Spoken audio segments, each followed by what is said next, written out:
Just tell you the story. Go for it. So like, yeah, half my family says Livengood. Okay. And like, there's a few fringe elements that are like, it's Livengood. Like my brother, after 30 years of being a Livengood, is now a Livengood. And he was living a lie. Yeah. So I go either way. Yeah, I go either way. If I'm giving my name at a restaurant, that's always Livengood because they'll remember it. Oh, it sounds fancier? Yeah. Or? Well, they just, that's a cool ass name, man. Livengood. Yeah. Well, this helps settle it for me because my kids used to go to a doctor called Dr. Livengood, and I would always refer to you as Livengood, and I would get corrected. And I'm trying to read it. I'm like, I really can't tell by reading it which way it's supposed to be. So the short answer is like, I don't care. I'll answer to either and both. And sometimes I'll even say Livengood. That's a long way to introduce our guest. Hi there, my name is Matt Cole. And I'm Brian Garrity. And we are the producers of the Sexperts Podcast. And we have a returning champion, Andy Livengood. In parentheses, Livengood. All the way from Charleston, South Carolina, Theater 99. We are so glad to have you back. Talk about what's going on since we last had you on the show. I mean, a lot. It's been like, since the summer, right? Make it sound like you had a really good year. Yeah, I was just like, so after I saved the orphanage, no, man, I'm good. Just, teaching, performing, doing a lot of writing, which is nice, working on a new show.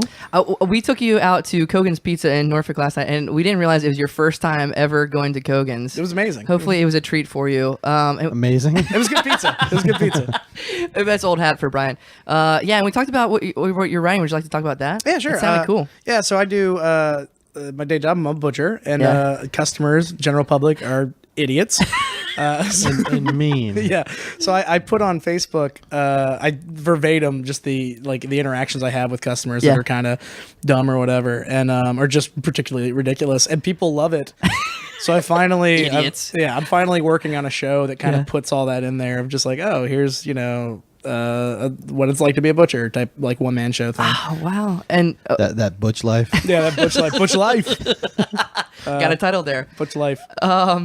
Cool. Well, when is this going to be? Oh, you have any sort of time frame? I literally. When should I be making my travel plans? It will come to you, sir. Yeah. That'd be so great if you could finish it by Comedy Festival time. That'd be nice. I'm hoping. Yeah.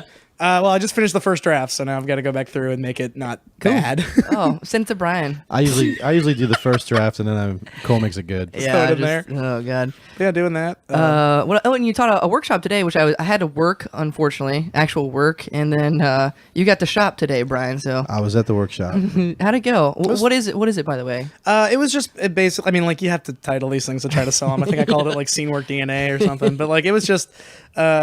Who were you trying to reach out with that title? I don't know. There were a lot of medical students there. They were like, oh, wait, we're not going to diagnose the genome or whatever. Oh man. No, it was just about like deepening your choices in improv, like not using all the buffalo if you want to use a very tired metaphor.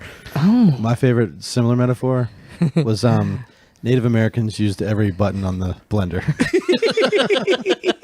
That makes me so happy. That's my favorite tweet of all time. I like it. Are you coming back for a comedy fest? You haven't missed a comedy fest. We talked about this last time. The plan is to come back. Yes. If they keep inviting me, I will make it. He was happen. coming to Comedy Fest before I knew there was a comedy fest. Back when we were in the basement of the Chrysler Hall in the Generic Theater and all that. With all this one-man show stuff, I meant to ask you this last night. I can't talk right now, so I've been working all day. You seem to work a lot with yourself. Like, are you in groups and stuff? Yeah. Do you work with others, Andy? Do you have People trouble hate me. maintaining relationships? People hate me. No, I do. I am in groups with other people.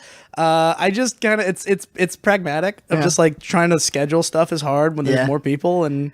God, me and Brian have such a time just between the two of us. You're right. Yeah, Brian, I don't think I'm going to have you on anymore. I think you should move into my house. That'll make scheduling a lot easier. Those are two opposite ends of the spectrum. But yeah, it started as just a necessity of like, this is a lot easier to like get one person free to go travel or to do this or do that. Yeah. So it's like it's a stand-up mentality in an improv world. So it's kind of weird. That's gonna be the title of your autobiography. Stand-up mentality in an improv world. The Andy Livengood story. I think that's one thing that you ever watch Cheers? Oh yeah. When Norm would walk in, they're like, "Norm, how's it hanging?" One time he was like, "I got a stand-up mentality and an improv world." That's amazing. Whoa. Well, we have an all Bush magazine for you if you want to take it home with you. That long trip home. For the listeners at home, on the table when I walked in, there's a plethora of comic books, porno mags, and an ACLU magazine. You don't become a sexpert without studying. You gotta study hard. Well, there was that moment when I came in, you guys walked out for a second. I'm like, is this like a test? Like, which one will he grab? You chose. But we learned the hard way. You don't read those magazines while you're driving. No, never. Pull over at rest stops. The ACLU magazine? Pull over at rest stops, park near a family in a minivan. And then be like, man, look at all... read the porno max. Oh, I thought you were talking about the ACLU. I was like, pull over and be like, man, look at all these civil liberties. I do have one last thing to plug. That is the dumbest thing I've ever done. No, I'm having so much fun with it. Yeah. I have a new Twitter handle. Oh, okay. It's basically I take Trump tweets and put them into poems. Whoa, okay. It's not an original concept, but it's at Trump_the_poet. So Trump the poet with underscores in between the words. I have a new request for. I've never asked somebody to create a Twitter account before. Actually, this might be an Instagram account. I think you should take the game you played at Chrysler Museum of captioning old paintings. Oh yeah. And I think you should make an Instagram account where you do that. Just start captioning photos. Yeah. That'd be amazing. Just of our old of art. Yeah. Just do that. Start going to all these art galleries. There probably is one already, but I think you can do better. I could do it. You know, I mean, that was the thing. This is why are you going to be negative? I'm just saying, like, odds, probabilities, numbers. No, he invented that yesterday. I don't think any local people have run out and started Instagram accounts. I mean, in my defense, even the Twitter Trump thing is not original. I just was like, fuck it, I'm gonna do it. But what's funny is I keep getting followed by a lot of like Trump supporters, and it has me realizing, like, is it not obvious that I'm making fun of him, or am I actually maybe? Is this a positive thing I'm doing? They're mainly haikus, but yeah. I had to tell Brian that foot job was a real thing. All right, that's it. That's it for this. Or no, what? That was just the interview portion. Thank you so much for having us back. Having us back. No, thank you for coming. Thank you for coming. Thank you, Andy. Thanks for being on the show again. Yeah, man. It's warm in here. Is your AC even on? No. All right, let's get going. That's the ACLU magazine that's making you so hot. All right, come back again, Andy. Yeah, man. Anytime. Bye bye.